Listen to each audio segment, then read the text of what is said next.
What's coming next is combination therapy. These therapies, so for one, what I talked about, the efficacy that's been observed with CAR T therapy, these are mid-stage trials. This has been designated breakthrough therapy, so that means the FDA is paying close attention to this based on the efficacy and the safety of these therapies. The antibody drug conjugate is already on the market. At least one of them is. That's Etcetras. And lenalidomide, which I didn't mention before. So lenalidomide is a small molecule. We now know what the target of this drug is, and that activates the immune system.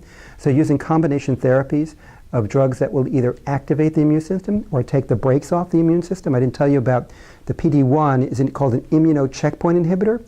What it does is it checks the immune system and it stops it from killing tumor cells. If you use an antibody, you essentially take the brakes off the immune system and the immune system becomes activated. It's sort of like a seesaw.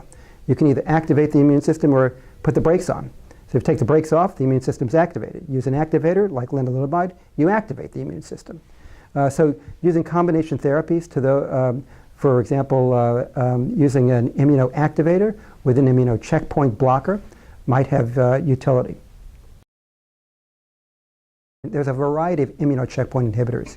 PD-1 is one of them. I mentioned CTLA-4, which is approved for the use of melanoma.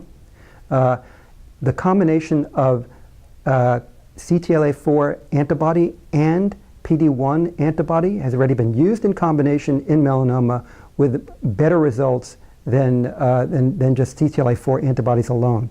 Those combinations could be contemplated in hematologic malignancies. Now what's coming is it turns out that there are multiple immunocheckpoint controllers of the immune system.